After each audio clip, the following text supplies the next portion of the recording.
a toute une mythologie et une série de références multiples et inépuisables qui peuvent enrichir mon travail et qu'on peut mettre en relation avec ces pièces-ci ou même d'autres. Le sens du sacré là-dedans, c'est du profane ou du sacré tout ça? C'est en même temps sacré, en même temps profane. Bon, c'est clairement pas un mythe mystique, ça. Je préfère le Tu dire. joues sur les deux tableaux. Je préfère le dire d'entrée de jeu. Il y a rien de mystique dans l'exposition.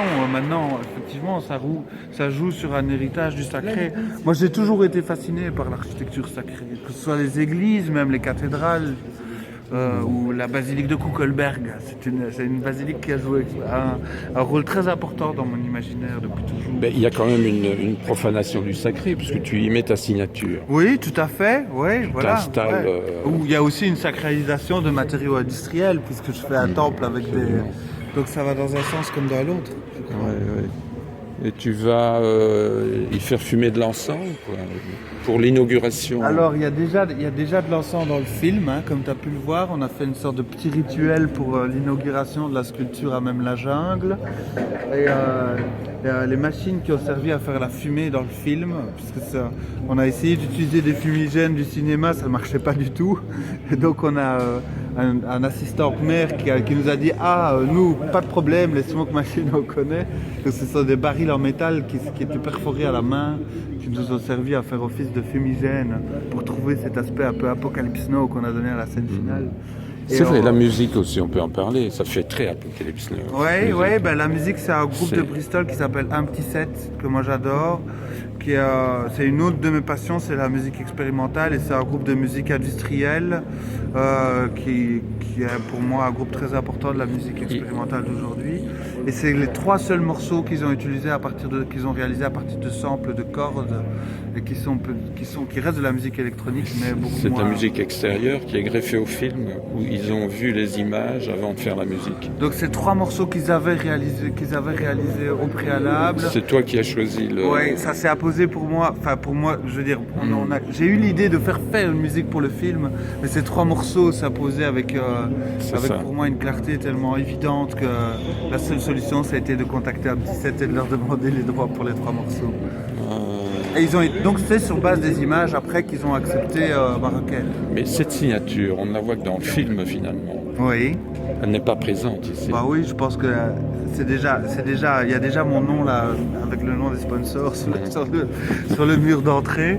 Et il y a déjà mes initiales dans le film qui apparaissent au milieu de la jungle. On n'avait pas encore rajouté. Et alors, une autre question, qu'est-ce que ça va devenir tout ça après l'expo? Tous ces pneus, peut-être ils retournent à la décharge ou ils finissent dans une collection? Il faudrait trouver un grand musée, le Middle Aim, à Anvers, non? On peut encore leur proposer. On va leur proposer, ce serait pas mal. Comme rond-point aux Champs-Élysées. Ou sur un rond-point, aux Champs-Élysées. Champs-Élysées, ce serait pas mal. Comme ça, on aurait les gilets jaunes. Un hommage aux gilets jaunes.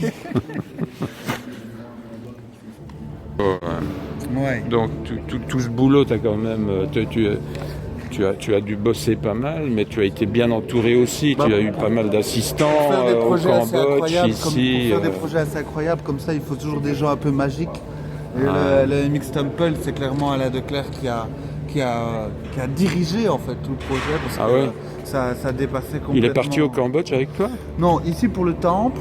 Pour le temple. Il s'est occupé de tout ce qui est découpe des pneus parce qu'en fait comme c'est 4 tonnes, c'est plus ou moins 4 tonnes de caoutchouc. On peut le dire, sans l'intervention d'Alain Declercq, c'était pas possible. Voilà. Et donc, est-ce qu'il intervient en tant qu'auteur du projet aussi? Non, il n'intervient pas en tant qu'auteur, mais il est sponsor avec la Space, qui est son organisme, qui met tout le temps la main à la pâte pour soutenir les artistes en Wallonie et internationalement aussi. Et voilà, et c'est grâce à eux que le MX a pu voir. C'est bien ça, il faut le souligner. Et puis le film, c'est Florian Berruti qui est directeur photo, qui est d'ailleurs ici aujourd'hui même pour assurer la projection dans des conditions optimum. C'est magnifique ce film. Donc il sera uniquement visionné dans des centres d'art c'est un format très particulier puisqu'on a les objectifs anamorphiques qui ont été inventés dans les années 50 qui sont vraiment propres. Donc c'est l'extra large Comics X-Mari. Donc l'anamorphique c'est déjà cette image 2 fois plus large qui est née dans les années 50 puis le 16/9 qui l'a copié et nous on a mis ces objectifs anamorphiques sur des capteurs 16/9. Donc il y a une image qui fait 32/9 qui est une sorte de paysage total. Et ça, c'est grâce à Florian Berruti. Merci Florian Berruti. Donc le film, donc tu as eu un directeur de la photo, donc les images ont été prises par... Donc c'est Florian Berruti qui est directeur photo, qui a mis au point, moi je suis humblement réalisateur, puisque je ne me prétends pas non plus réalisateur de cinéma. Je suis plus sculpturisateur, moi je suis le mec qui a imaginé le projet de la sculpture, et puis je crois que c'est grâce à Florian qu'on a réfléchi à comment retranscrire ça en cinéma. Donc finalement aujourd'hui, une œuvre, c'est toujours... quelques personnes qui la font. On n'est plus dans l'artiste seul. Je pense chacun amène son mode de travail.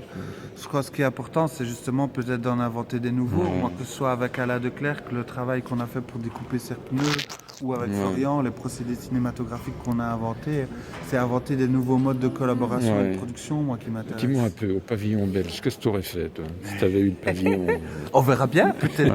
Non, le pavillon, peut-être un jour, oui. Ce serait plus... J'aime bien la référence à Viala aussi. Ah oui, je suis un grand fan. T'es un fan de Viala? J'y avais pas pensé. Tu n'as pas pensé? J'y avais pas pensé, mais je suis un fan. Les haricots, mon adolescence, les haricots écrasés comme ça. Mon adolescence a été marquée par Rauschenberg, Viala et... support surface. Aussi, C'est bien ça. Bon. La première fois que je la montre en entier, donc à la Galerie Barognan, je sais pas si tu te souviens, elle avait été montrée en 3 parties, et c'était Foster, Krauss et... donc c'est un hommage à Frank Stella. Détourné, quoi. Disons qu'il y a une sorte d'hommage au modernisme, tu vois. Finalement, quand Frank Stella il fait ses chapettes de canvas, et que c'est la forme du tableau qui définit la forme de l'œuvre, ici c'est un peu le bord des autoroutes qui vient définir... Finalement, tu révisites tout, quoi. Le minimalisme, l'histoire khmer... oui, c'est bien de faire des ponts. mais c'est bien de créer des ponts. C'est le but du jeu, finalement. Faire de l'art aujourd'hui, c'est créer des ponts. Là où les frontières se glissent de plus en plus, créons des ponts. Je ne le dirai pas mieux que toi.